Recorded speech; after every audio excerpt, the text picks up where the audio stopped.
Hey, and welcome to Caching in the Northwest. This is the podcast from the birthplace of geocaching right here in the great Pacific Northwest. Now, it's Thursday at 9 p.m. Pacific. They call me Chris of the Northwest. And we're going to talk about geocaches and geocachers from here and all around the globe. So while you're soaking your tired feet in the kiddie pool, we'll be caching in the Northwest. That's right. And tonight we're talking about cache maintenance. You know, you need to do some.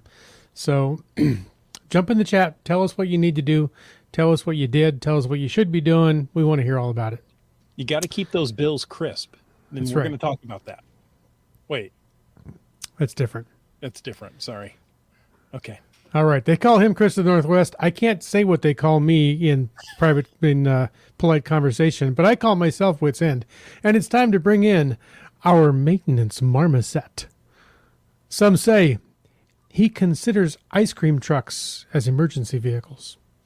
And others say he's crestfallen when he drops the toothpaste. All we know is he's called Land Monkey. Hello, hello, hello.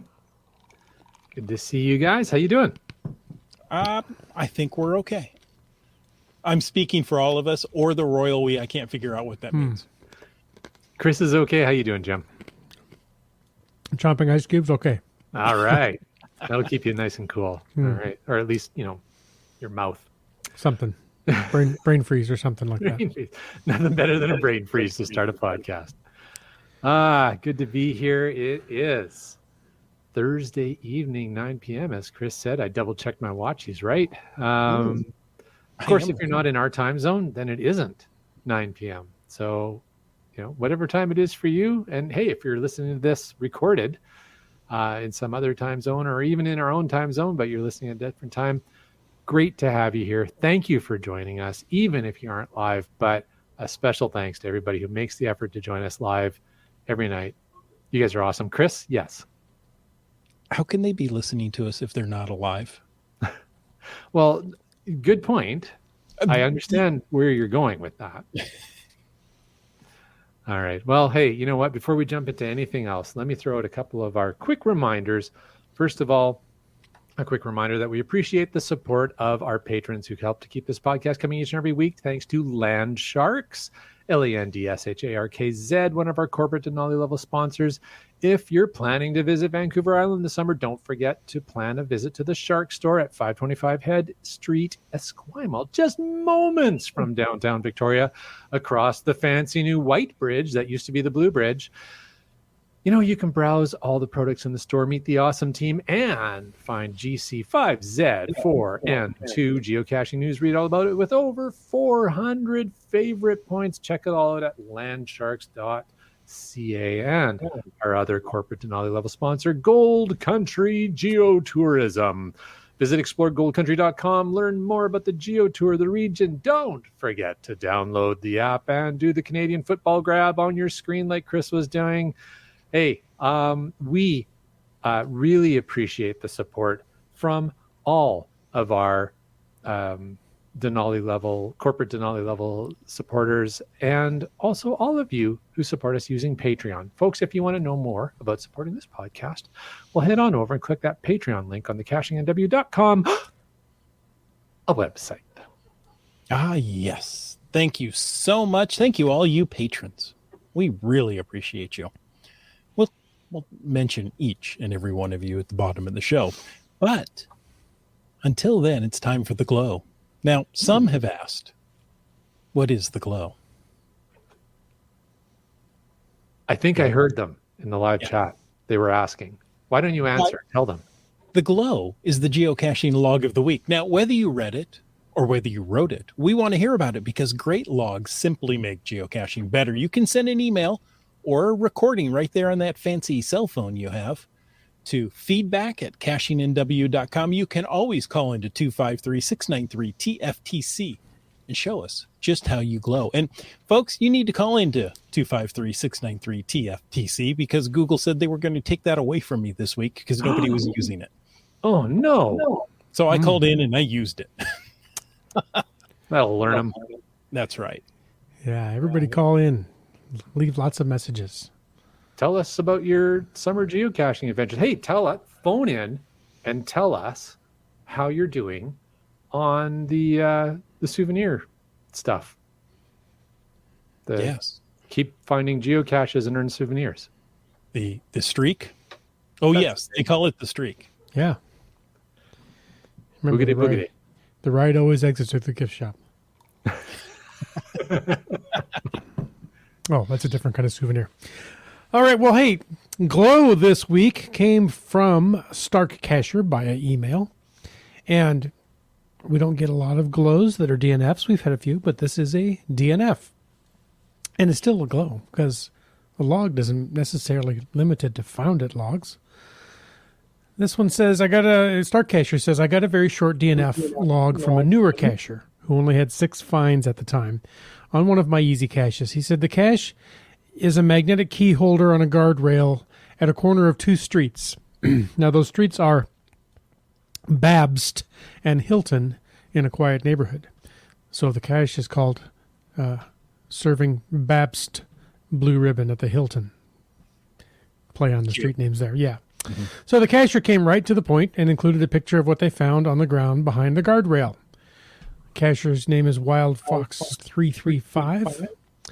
And the entire log, short and sweet, says, we found pew-pews. Police were called. So yes, there was a bag with a handgun and various amounts of ammunition right near ground zero. It was a great log for timely discussion about cache maintenance. Right. Maintain your cache or else. Yeah. That's crazy. I mean, it's the log is hilarious the way they wrote it. Pew pews. But oh my goodness. Well, I thought at first he found church seating. Have either of you ever found either ammunition or firearms when you're geocaching? Not that I can recall. I have found bullets in a cache. In a cache, okay. In a cache. I think I've seen shell casings. I don't think I found full bullets, but we found a plastic baggie of 9mm rounds, unfired, like bullets. Mm-hmm. They found stormtroopers. That's funny, 3Ms. When we were looking for a geocache, it wasn't in the geocache. It was, the hint was like, oh, in the troll's home kind of thing, right? So we were looking under a bridge, and we found a baggie with bullets. Like, yeah, okay, so that's probably not from a geocacher. So that went to the police. GSM 2 has found bullets in a cache before. Yeah, remember, guns don't kill people. It's those bullets that do it. That's exactly right. So GSM times 2 lives in a place that tends to get pretty warm. Like bullets, I'm going to express my Canadian ignorance of firearms, but I mean, bullets don't go off if they get too hot, do they? Like, they have to get very hot. Okay, so that, because I mean, I've seen, obviously you throw them in a fire and they go off because that's a really smart thing to do. I mean, you think, the military working in the desert, putting ammunition rounds into metal cans and setting them in the sand, right? They've got to get really hot before they go so off. It's not like they're going to accidentally go off, but still not appropriate for a geocache. Yeah, no. Exactly. So in this picture, it looks like a 45 or a 9mm. All I see is the handle. There's a magazine. There's a couple of shotgun shells that I can see in the bag. So, shotgun shells to put in the 9mm. So this was left by a genius. Okay. Yeah, exactly. I need ammunition. Here, I know that doesn't work. Yeah. Okay. 3Hams has an interesting one here. Hundreds of caches in Nevada are 2 empty shotgun shells shoved together. Empty though, not live. I've seen it up in FSRs up here in BC where people just take a pair of empty shotgun shells. That works actually really well. I imagine it would, yeah. There was a couple other ones. As long as the primer has been removed, yeah. Or used, right? Yeah. Spent. The shotgun shells are safe. There's a bunch of interesting feedback on this topic. Finding Our Way had one. Oh, go ahead. GSM times 2. Somebody found a suspicious gun while geocaching. He called the police. It turned out to be involved in a murder. Well, I mean, if the gun looks suspicious, You know, if he just had that look casual about it. in there, The gun wouldn't look him in the eyes. exactly. He was being a little cagey. Yeah. There was one by Just Finding Our Way up there about his letterbox. Can you grab that one? That's crazy. There you go. Just Finding Our Way. It says, had a pistol in one of my letterboxes. The cashier that found it turned it into the police. The homeless person wasn't happy. Oh. I mean, you know, if somebody finds a great hiding place, like a geocache, and doesn't know about geocaching, you know. I guess. There's this sandwich container, lock and lock container that has just some other stuff and some paper with names on it. Hidden in a rock wall behind a rock. Genius hiding place. Yeah. Yeah, genius, I think, is the operative word there, Chris. Oh my gosh. So, folks, we are going to talk about cache maintenance with or without ammunition and hand weapons in it, right? Handguns. So exactly. If you want to join in, use the hashtag maintenance. So bear with us. We are without our chat lackey due to illness. So you know what? Send off a social media plug to our chat lackey. You know who he is, and he cannot be mentioned. You know what? Even if you don't know who he is, then send a message to @CachingNW. Oh, there you go. Use hashtag #ChatLackey and wish him better health. Love that.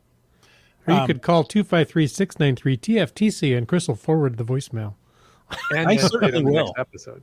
Yeah. There you go. And those well wishes work, and he's going to get better, or be too embarrassed to stay home next week. So either way, it's all up to you, listeners. Yeah. If you don't wish him better, he's not going to get better. So no pressure. But anyway, use the hashtag maintenance to add to tonight's chat. Of course, use FTAS, and I think somebody already has. Yes.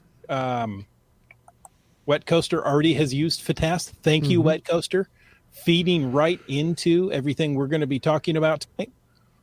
And then use the twin hashtags podcast baking and podcast drinking to tell us what you're working on tonight. Awesome. Good stuff. CRS 98's encouraging an archive party. Apparently he doesn't like this episode. He already wants to archive it. Or maybe it's one of those while the cat's away kind of scenarios. Yeah, exactly. That's awesome. And I thought our chat lackey would love this episode, since I'm actually pulling things out from geocaching guidelines. But, you know, before we get there, we do have a news story. This just in. Let's see, this was sent to us from Limax. Thanks for sending that in to us. And it was the URL is 16-year-old coordinates rescue, but we read that as 16-year-old coordinates. So, but the story is that a 16-year-old boy, Henry, and his father, Eric, embarked on a backpacking trip in Wyoming's Wind River Range. And during their climb up Gannett Peak, Eric, the father, took a severe fall into a crevasse, rendering him unconscious. Henry, with quick thinking, triggered an SOS on their InReach satellite communication device, and after a challenging rescue operation involving helicopters and a search and rescue team, they were successfully retrieved and taken to safety. The InReach device, Eric's experience as a fire department battalion chief, emergency preparedness, and the dedication of search and rescue volunteers played crucial roles in the successful rescue. So glad everybody came through that okay. Yeah, that's a good news story for sure. Glad to hear that. Reminder to be prepared, right? Be prepared. And, you know, I think we talk about this a lot, and particularly whenever we have, SAR volunteers on the podcast, which we've had a few on the podcast, and always look forward to those episodes because they're so interesting.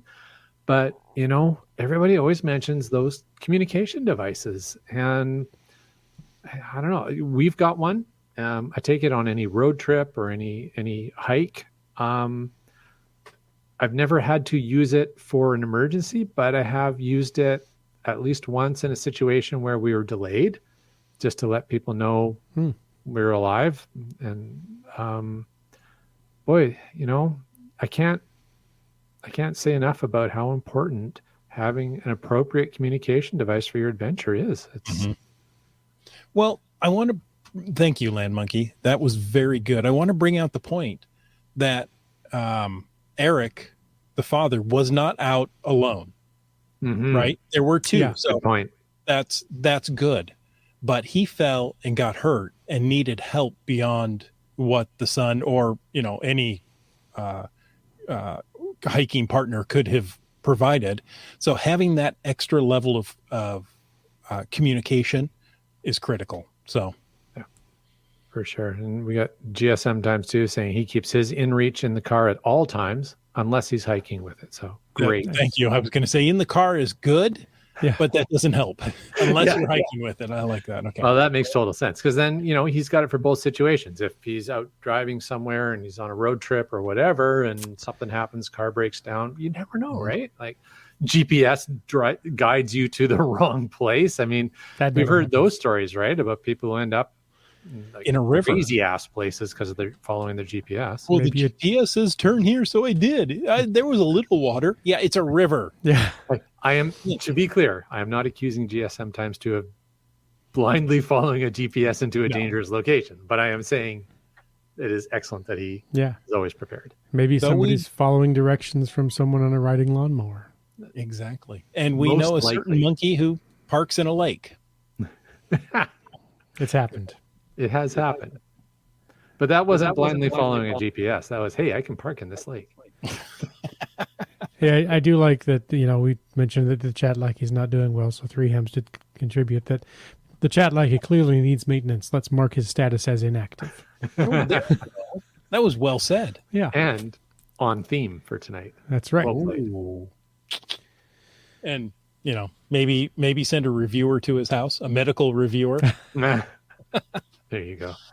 Oh, so we are going to talk about what cache owners need to do tonight, right? I found some really good guys. Just specifically what they need to do tonight or what they should really do anytime? Anytime. Tonight, we are talking about what cache owners need to do. I suppose you didn't hear the comma, so let me just reword it so you don't need the comma. Okay. So I found some really good guidelines. Okay, if I'm honest, they are the guidelines at geocaching.com. Okay, you don't get better guidelines than that for cache maintenance, right? Kind of set the bar, yeah. They kind of set the bar. I was going to say, well, yeah, we'll touch on these until I started reading them and go, wow, they are really fleshed out well. And there's a lot of detail here. So you know what? We're going to talk about it. And I also want to talk about health score. Do you gentlemen really know what goes into calculating a health score of a geocache? No, I don't. I would actually really like to learn about that. Yeah, I was surprised on some of this. Yeah, I don't know. So, Land Monkey, since you don't know, why don't you tell us? Sure. Well, let me scroll down in the show notes. Okay. As opposed to me typing that I thought was in the chat and I was typing as if I'm Chris. So Land Monkey just turned on his fan in the studio. Let me know if the hum buzz is too loud or distracting. That's right. I was trying to actually just quietly mention that it's really warm. It was subtle. Nobody noticed it. It's good. No, nobody did.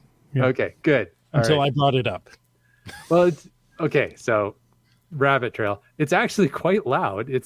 Okay. So little electric battery powered fan. And thanks to 3 Hams who actually picked this up for me a few years ago. This is amazing to have in the Jeep when you're sleeping, but on my desk and keeping me cool. But because that's better. I was going to say, because it was sitting on the wooden desk, it was vibrating a little bit and making some noise, but I found Put it on the mouse pad where it has a little... I have found a quieter place to put it at the moment. I don't hear it. Good. All right. So maybe I should get back to the show notes. What do you think? Oh, okay. Oh, easily distracted monkey, as per usual. All right. Geocache health score. Okay, so for those playing along at home, this is guideline 7.3. So if you're searching through the geocaching.com website, 7.3 geocaching health score. All right. I quote, "Geocaching is more fun when caches are available to find." Fair enough. I much more enjoy finds than DNFs. Komakino agrees with you. Yes, there you go. To help improve the overall caching experience, Geocaching HQ created an algorithm to calculate a hidden health score for each geocache. Wow, for every single geocache has a health score. You just may not see it. A low health score provides an indication that the cache may need attention from the owner. Our goal is to improve the overall geocaching experience and avoid frowny faces due to missing or broken geocaches. All right, so let's get to the thank you, Captain Obvious. All right. Let's thank you, Wet Coaster.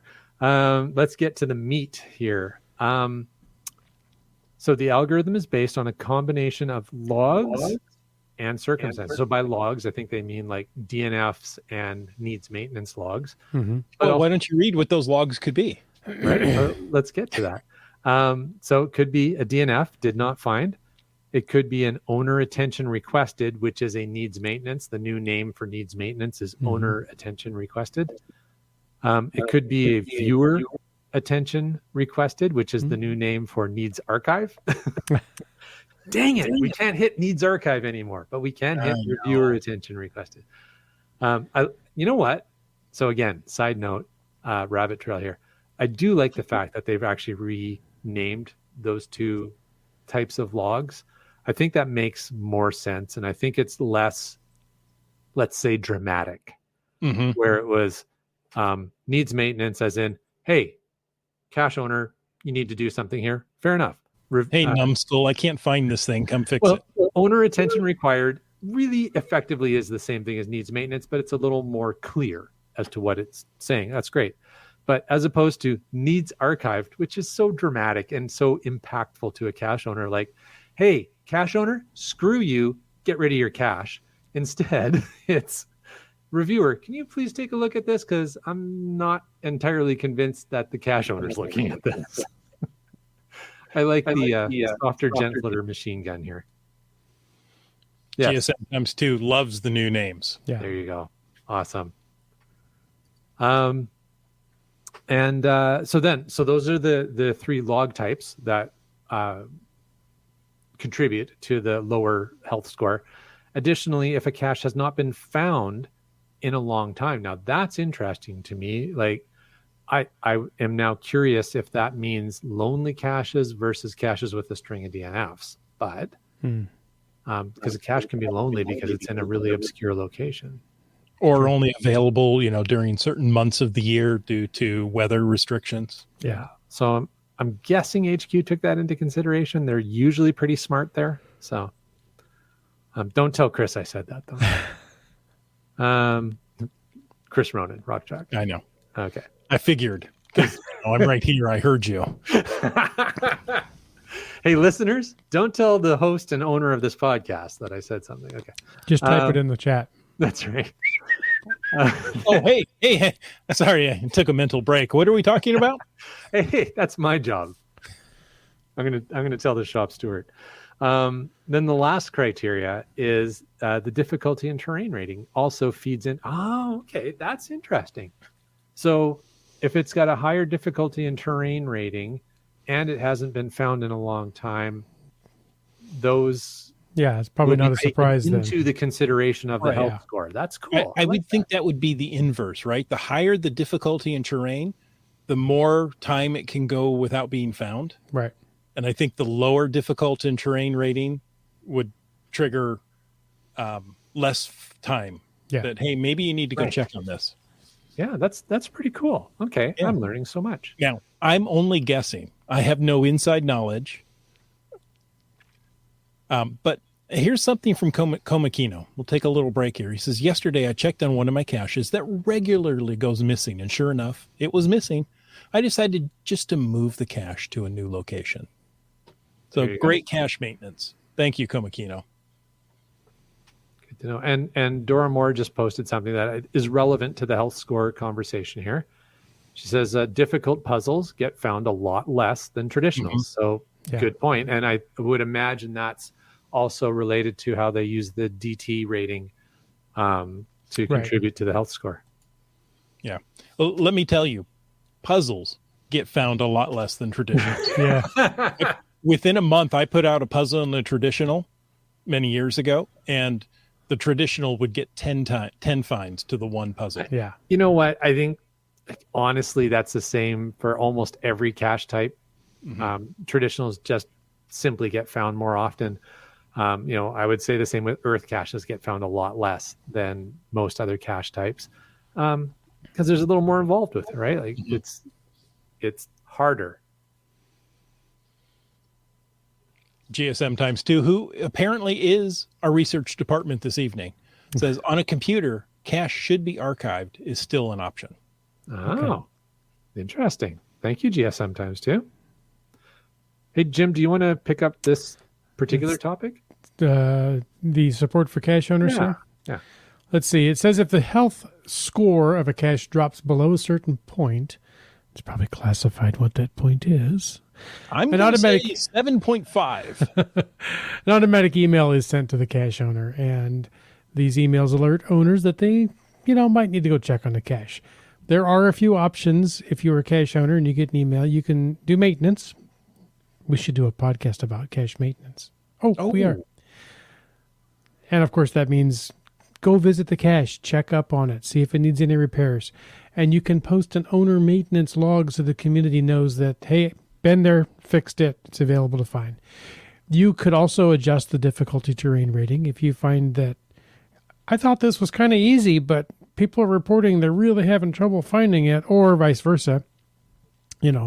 So you can adjust that rating, and that will, as Lane Monkey mentioned, play into how the algorithm determines when to send those notifications.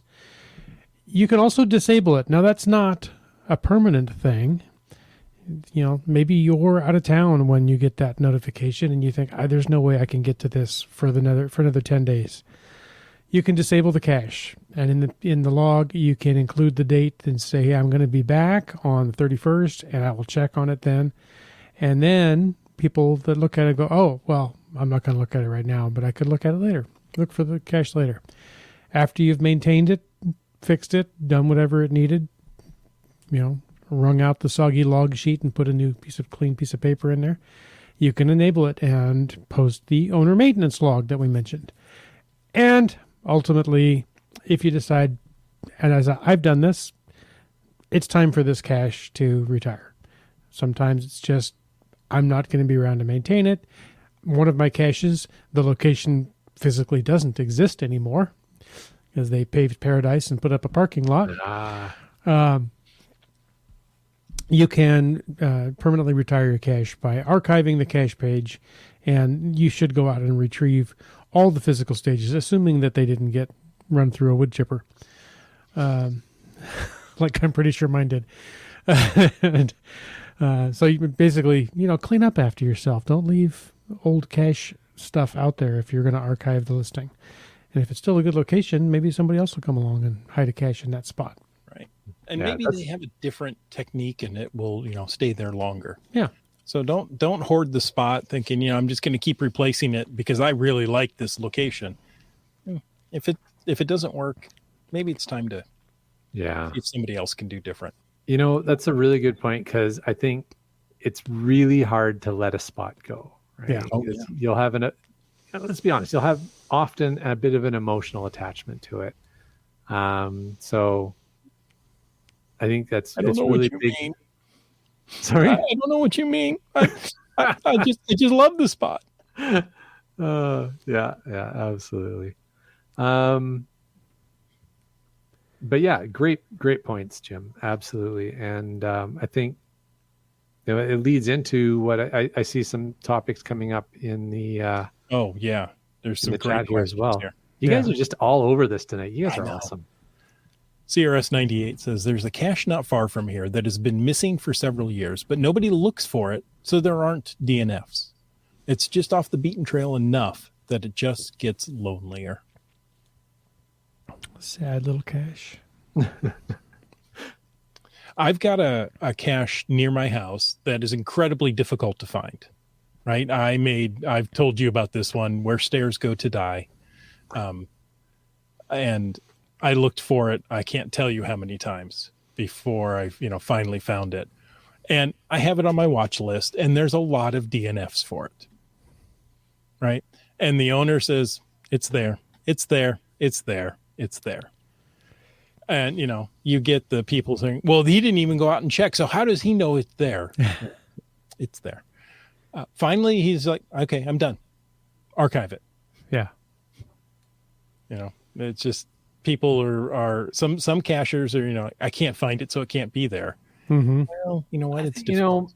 There's all kinds of things that can factor into that. And I'll relate a story from our last road trip when we were out in the Maritimes, and there was a particular cache that ourselves and a number of other people were very driven to find for a particular reason. It's a cache that has a special value in the Canadian geocaching community. We wanted to find it, as did a number of other people, and lots of people were out looking for this cache every day.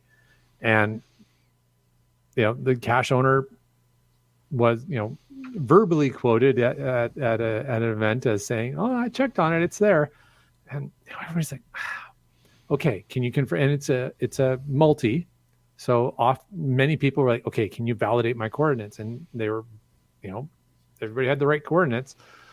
Well, eventually, all of a sudden, the cache pops back up because I guess somebody had decided to hide it better than they found it. So yeah, that stuff can happen too, right? And I can only imagine how frustrating that is for the cache owner to do that. Mm-hmm. It's there, but someone has decided to improve the hide for them. Right. Hey, I want to go ahead. Go ahead. Oh, I was going to say, I want to throw in this comment here.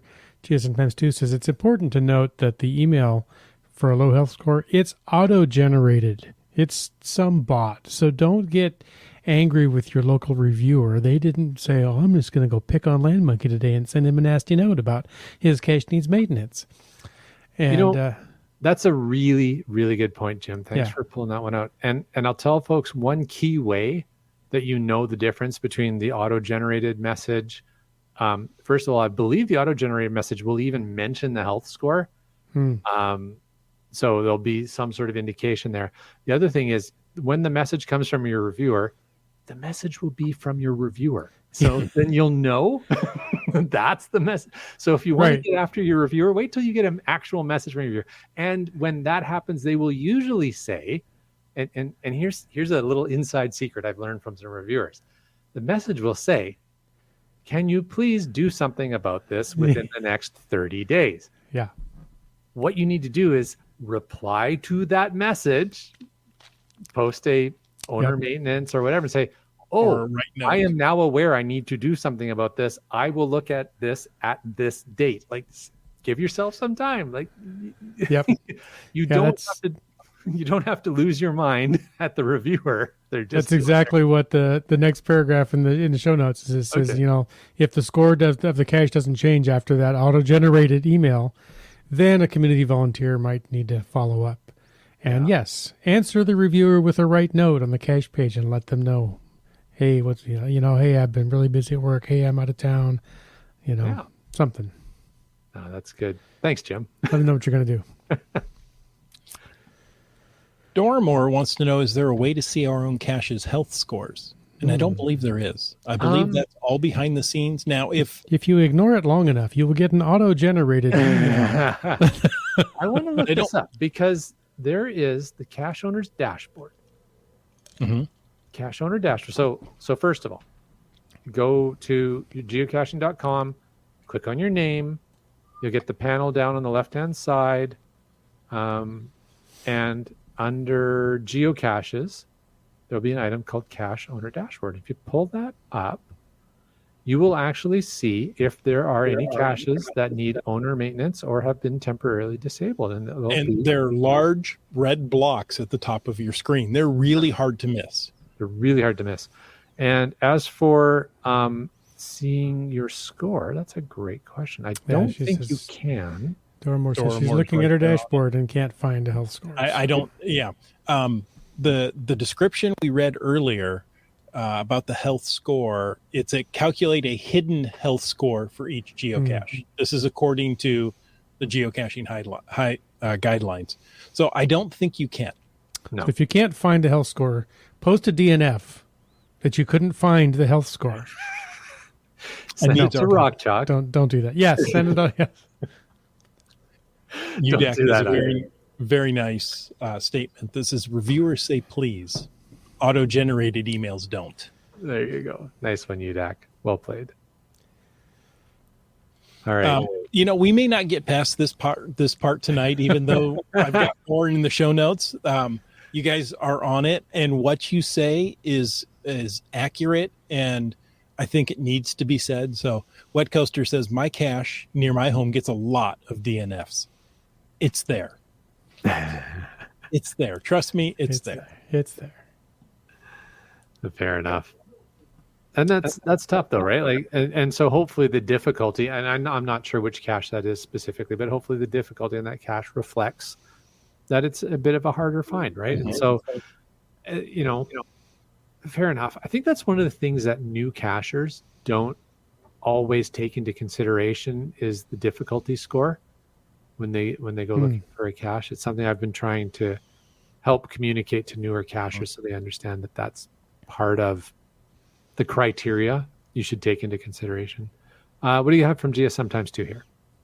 It says, keep the reviewer informed. I had a where I go location that was in a place that was under construction for an extended period of time. Each month, I would update the reviewer. Fair enough. Yeah. Yep. Yes. Where I goes are rare. He didn't want to archive it. Okay. Can't Yeah, blame and him it's for one of that. those situations where he has a spot, a location secured with a cache. And instead of archiving it, is just keeping the reviewer updated and holding on to the location. But it's not like, if I'm understanding that situation correctly, it's not like Scott has just sort of abandoned the location, but he's still holding on to it. It's the location is unavailable to anyone. Yeah. He'd like to maintain it. So that seems reasonable. Unless you're wearing a reflective vest and a hard hat. You can go just about anywhere with that and carry a Yeah. clipboard. And a clipboard, exactly. You're completely invisible to the American or the North American eye. European as well. Yeah. No, there you go. J-Car says, when you do maintenance, use cache owner maintenance and not write a note. Yeah, Now, that's a good tip. that's great. Great We're going to advice. talk about that, hopefully, here in a little bit, if we can get to it in time. But yes, that's a great tip. Thank you so much. I think he's reading ahead in our notes. If we go on, so in 7.4 of the guidelines, there's some maintenance expectations. Geocaching.com says, to make sure your geocache is in good health, monitor the logs and visit the cache site periodically. View the cache owner dashboard, as we just were doing, to get a full view of your caches and activity feeds and logs in your hides. Unmaintained caches may get archived. Hold on, Wet Coaster has things I want to talk about later. So here's the responsibilities of a cache owner. Choose an appropriate watertight container. Replace broken or missing containers. Clean out your cache if your contents become wet. That's a big one here in the Northwest, right? GSM times 2 down in Southern California, not so much of a problem of getting wet, but if they, became broken or missing, yeah. Replace full or wet logbooks. Mark trackables as missing if they're listed in inventory but no longer in the cache. Oh, that's a good one. That's That's one a that big I don't one. often think about. Yeah. Right. Delete inappropriate logs. Oh, that you're just asking for some feedback on that one. Update coordinates if the cache location has changed. Temporarily disable the cache when the cache is not available or you need time to fix reported problems. Okay, the cache can stay disabled for a reasonable amount of time, generally up to 4 weeks.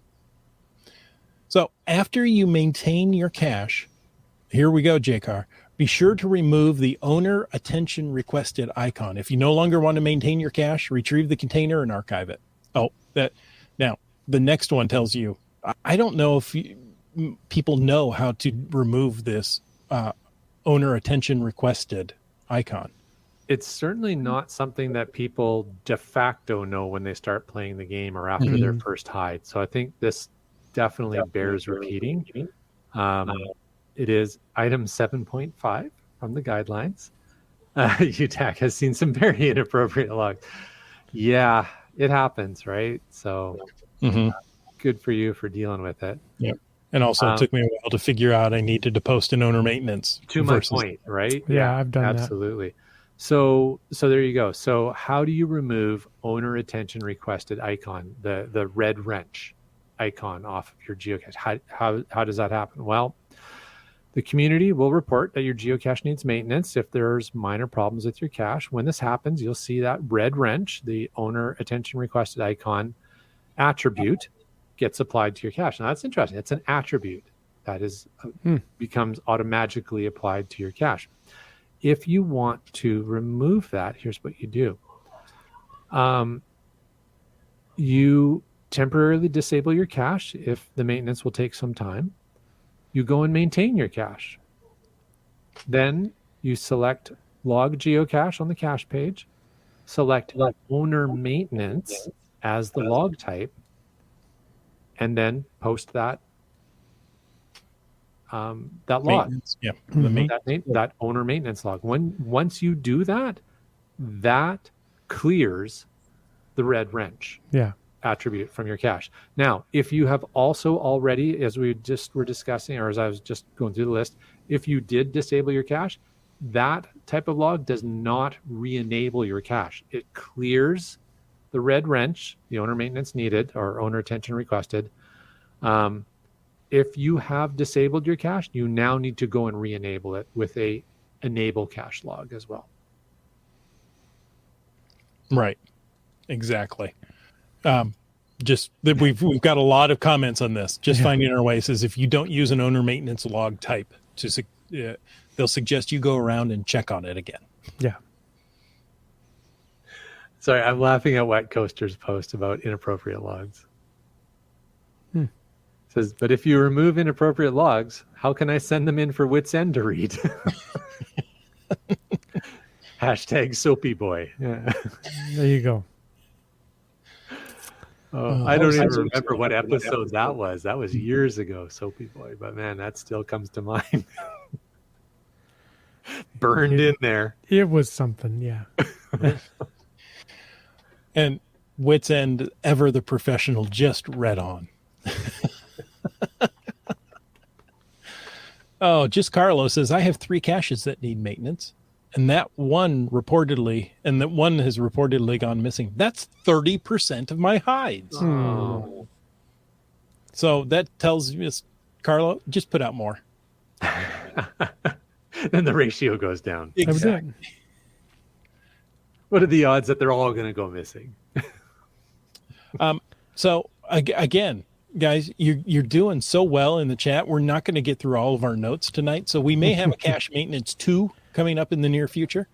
GSM times 2, who was just on last week, by the way, and encouraged me to go build a new adventure lab where it's all story content. And, anyway, I just wanted to say thank you, GSM times 2. You're very inspiring, even if you didn't know it. He says, if you visit one of your caches, log an owner maintenance or cache owner maintenance, even if you didn't have to do anything. It builds your reputation in the community as an active and responsible geocacher. And I think there's a caveat to that, which is just finding our way, who says, and don't use owner maintenance log type to suggest you'll get around to checking on it someday. So owner maintenance I think those two comments are very good bookends. Mm-hmm. All right. Okay. So let's see. We are 44 minutes in and we've covered, like 4 points here out of 10 or something. Anyway, I learned some things just looking through the guidelines, right? Yep. Did you know you can remove a spoiler image from your geocache logs without removing the log? Without removing the log? Yes. Do tell. I know. I sat back and like, wait, what? What kind of magic is this? So sometimes geocachers post image on their logs that reveal just too much information. about your geocache and other things about them. To remove spoiler images, follow these steps. Go to your list of published caches, open the cache that has the spoiler image, find the log with the spoiler image, and select View Log. Okay, so you just go down to the log where you don't like the picture. Yep. Above the image, edit or click Edit Image. To the right of the image, select Delete Image. Enter your reason for image deletion. The text will be sent to the owner of the image, and then select Delete. That's it. Now, you didn't delete the log. He still cacher still has the find. You've just gotten rid of an image. And it's nice that it lets the finder know why you deleted it. Now, Komokino did that. Mm-hmm. Yeah. And UDAC? Yeah. Thought we had to ask people to remove spoilers. Yeah. Interesting. I didn't realize you could do that. It's pretty cool. Chris, to your earlier point, maybe we should hold the rest of these bullet points for a different episode, because there's still a few really good comments that I think we could probably use the last 10 minutes to discuss. There's a lot of stuff there, yeah. I wanted to, while we're on this topic, and Jim, my apologies, because I feel like I'm maybe cutting you off because I think you were the next one up, but I didn't want us to get deep into another topic and run out of time. All good. Okay, thank you. I noticed Poster made a really interesting comment and said, if you move your cache to a new location, and I think this has to be within like 160 meters, remember to update the coordinates. Mm-hmm. And then, Chris, yeah, what you pulled up from CRS 98 there dovetails nicely with that comment. Oh, if you change your cache during maintenance, don't forget to change your hint or update your hint. Yeah. To point to a new location. Because, if you go and say, well, you know what, that end of the guardrail, has a wasp's nest in it. That's always going to be a thing with me in guardrails. So let's move it to the other end of the guardrail. And you update the coordinates, but, you happen to say it's still on the west end, and now it's on the east end. Yeah. Well, the hint is part of the description. I know I may be challenging norms here, but it's there to help you find the cache, whether it be a description or something that you lean on after you've looked for a while. However you deal with hints, make sure the hint is accurate. That's cool. Very good. Dora Moore had some interesting advice regarding virtual caches. This is good advice. She says, remember to check on virtuals and adventure labs from time to time as well. She says, I have to go check on one of mine at the end of the summer to see if the museum that disappeared has been rebuilt. Okay, there you go. That would make it difficult. That would, yeah. And I've had an adventure lab where it was based on a sign that really looked like a permanent sign, and then apparently the sign was still there, but the organization that owned the sign swapped things around so that my question didn't make any sense anymore. And people were messaging me like, dude, what are you doing? This doesn't make any sense. I'm like, and what was weird, it was like a week after I posted the AL. And so then I went and I changed the question, and it's been fine ever since. But I'm like, okay.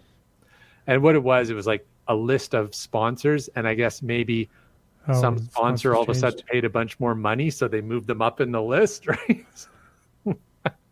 Good job. Yeah, right. So Dora Moore brings up a really good point for adventure lab stops and virtual caches to just keep an eye on them, because while they look pretty permanent, when you create it, things change.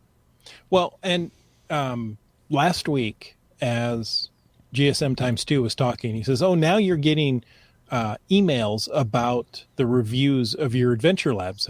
And I thought, what did he just say? No, that's not true. And sure enough, this week I got an email of a review of my, when you do the review at the end of an adventure lab, now it sends you an email to let you know. So that's really great.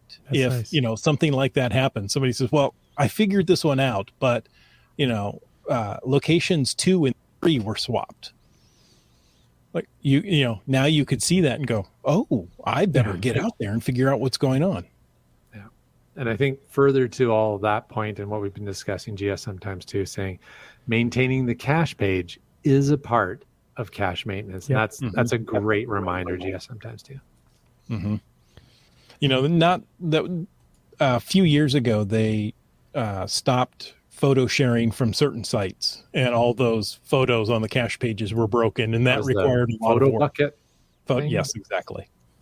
But that's not so much an issue anymore. But yes, cache maintenance or a cache page is part of maintenance. In French, would that be photo bouquet? Oh, no. No? Okay. I'm pretty sure. Wet Coaster wants to know, can you edit the text in a log to remove too much of a hint? I don't think so. I don't You think either so, yeah. can encrypt the log. Can you still encrypt a log?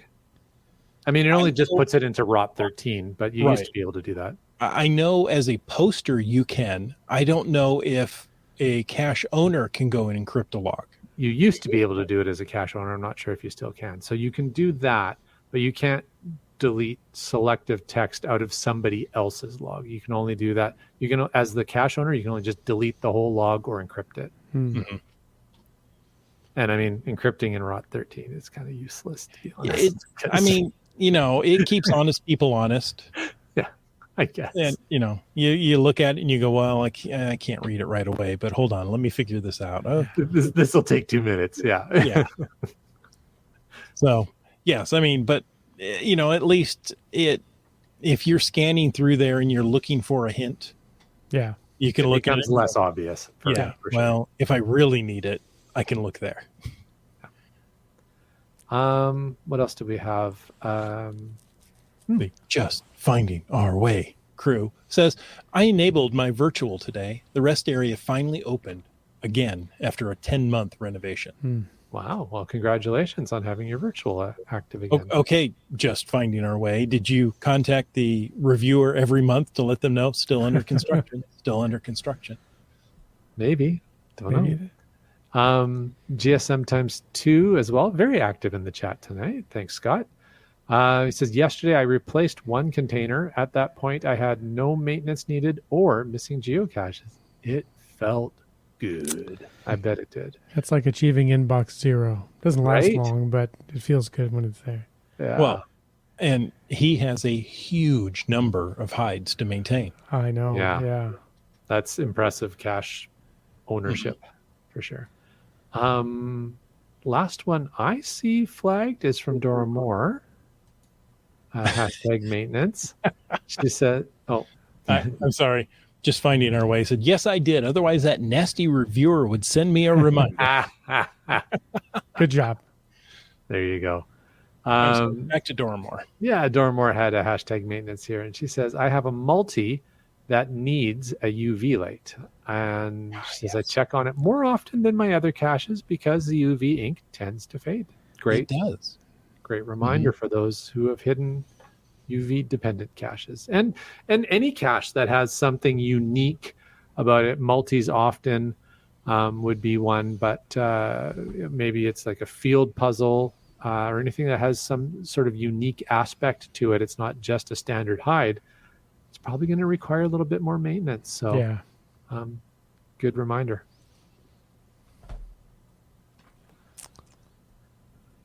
I know I have a couple of caches that are way up on the Forest Service roads that I need to go and do some maintenance. 3 hams, going back to, you know, hey, the cache is really there. It says, and sometimes it's a truly crazy hard cache. A 9-year-old cache here in the Vancouver area has 126 DNFs and 1 found it. Owner is constantly confirming it's still there. I know exactly what cache he's talking about. I bet you do. And yes. Is that the one you were referring to?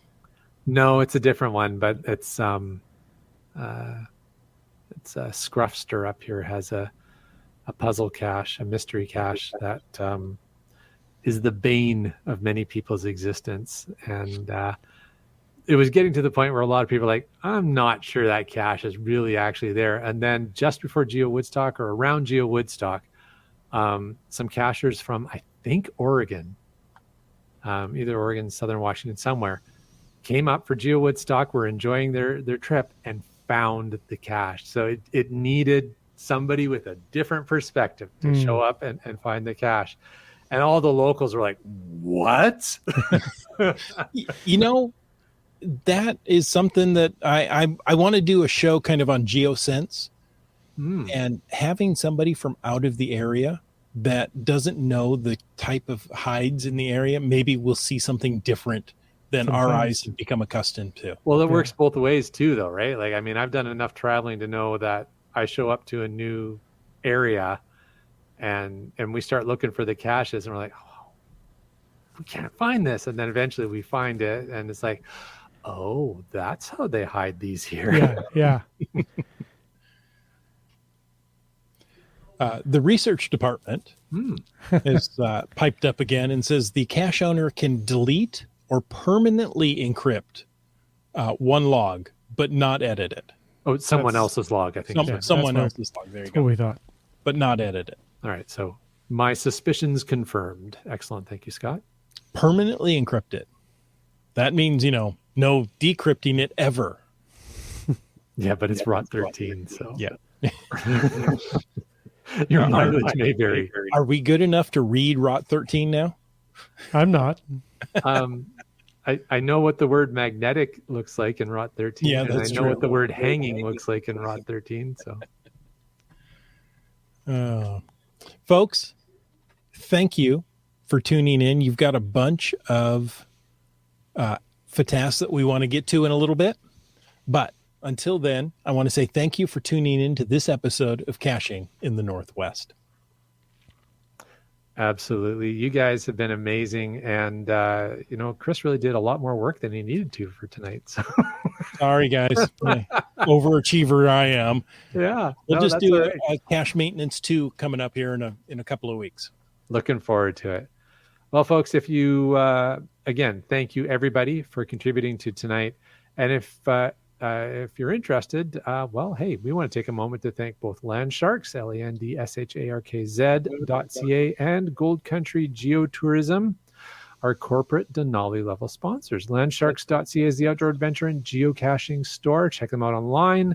Remember, they ship those online orders daily, and for absolutely amazing geocaching adventures in one of the most beautiful parts of British Columbia, check out exploregoldcountry.com, and don't forget to download the app.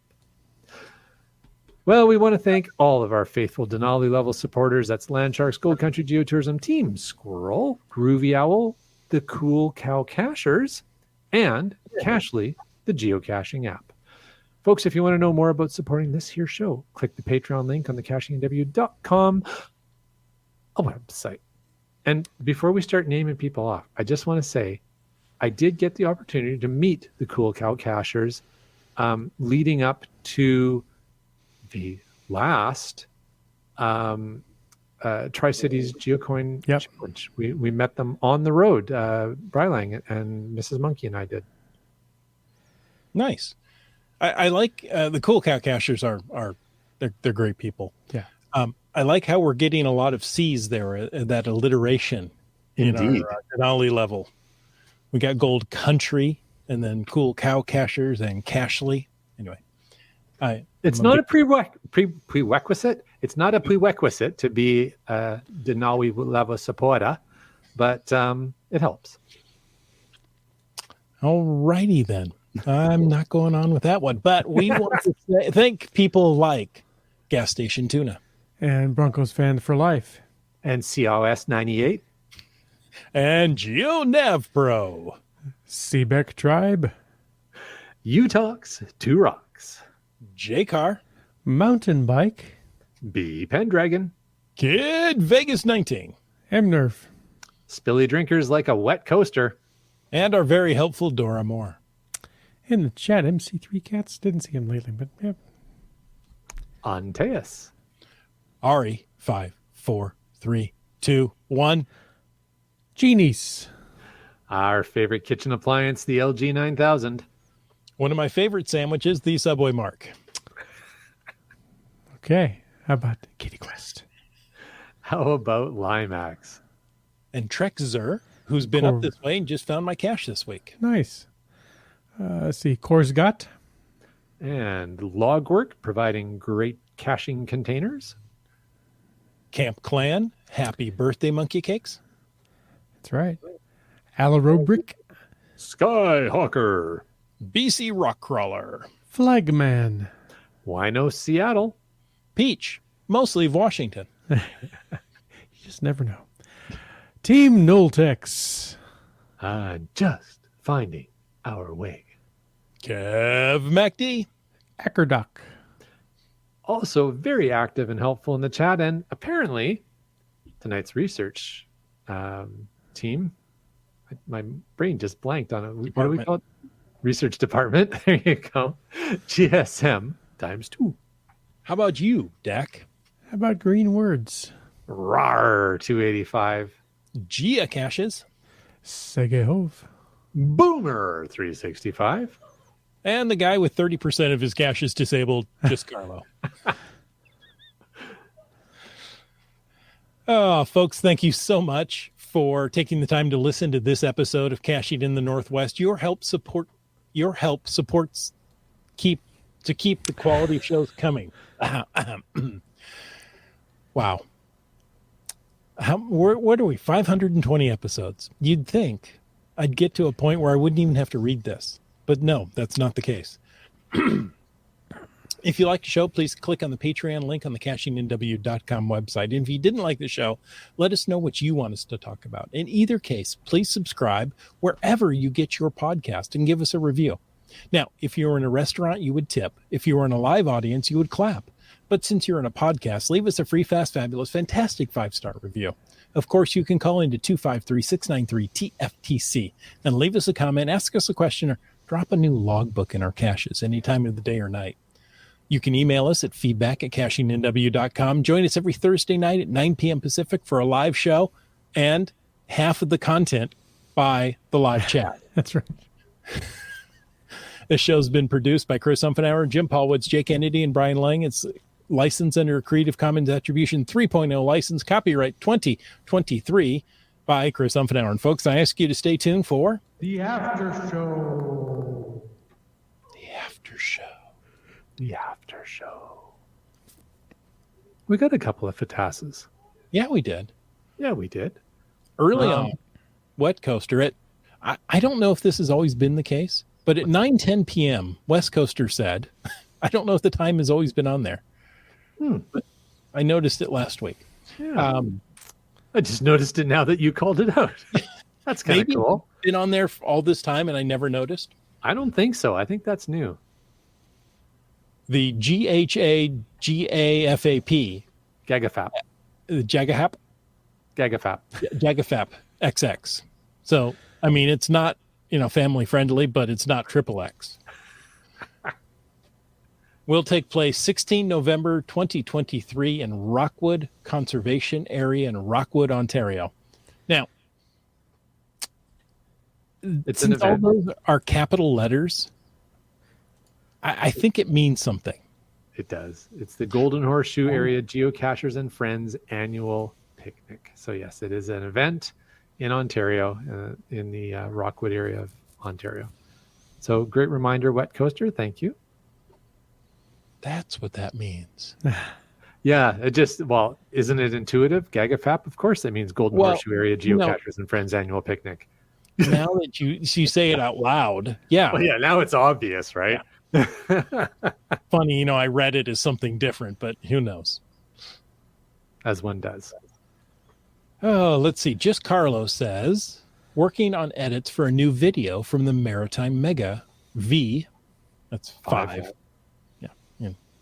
In Fredericton, New Brunswick. Hopefully, we'll upload this weekend. Awesome. Yeah, it was great to see him there. There's a few cachers from out here in BC who made an appearance at the Maritime Mega event a couple weekends ago. Sorry? Sounds very nautical. Well, I mean, the Maritime provinces, right? So it's a mega event that moves around between the three Maritime provinces, New Brunswick, Nova Scotia, and Prince Edward Island. And it was in Fredericton, New Brunswick this year. And it was great. It was a well-organized, well-hosted event, a lot of fun. met a lot of friends from Eastern Canada or Central and Eastern Canada who we rarely see, who were out there as well. So it was a lot of fun. I'm really glad we got out there. It was great to see just Carlo. He and I recorded a little content with each other. Also saw Cache Canada. They were out there as well. So said hi to them. So yeah, looking forward to your video, Carlo. I'm also working on mine presently. So I'm sure yours will come out before mine does, but awesome. I look forward to watching it. Let's see. 3Ham says the chat lackey was also at the Maritimes Mega and brought home a disease.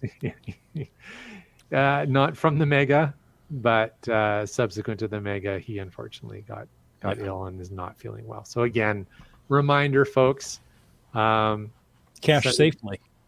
Cache safely and cache often, indeed. But send a get well thought to the chat lackey via at caching.nw and hashtag chat lackey. Let them know you're thinking of them. That's right. Even if you listen to this years later, yeah, send that along, because you know what? Chat lackey is a valuable part of this podcast. Well, and he'll probably be sick again by then. Exactly. It's possible. I will be. I sound very empathetic tonight, don't I? Oh, Wet Coaster says for Fatas, I need to find a couple of multis to complete a challenge, starting with a Q and a Z anywhere in the lower mainland. So caches exist, I'm sure, but yeah, but here's an opportunity to help out a fellow cacher and get a new cache hide. Right? A multi can be very small. You could do a contact container that says open this side first with a note that says open the other side. That's a multi. Oh, yeah, right. I missed that. Specifically, it needs to be a multi, not just any cache with a Q and a Z. Right. There you go. You could also call your multi, make it a simple, easy one like Chris was just suggesting, and call it QEF. There you go. Quick, easy find. There you go. I don't know what you're going to do about the Z. You're on your own there. Well, it has to start with a Q and a Z. Oh. So he needs to find two. That sounds, that's hearing something like that just makes me feel queasy. Oh. Dun. Wait, I've got that. Nope, not that one. This one. Timing is everything. That's awesome. I know. I know, because I don't have it. Fantastic. Oh, there we go. That's more appropriate for this podcast. See? Kitty Quest has found two sides of a contact case multi before. There you go. Lots of fun. Quick and easy. Right. Hey, folks, thanks so much for joining. And until next week, get out and get caching and cache maintaining in the Northwest.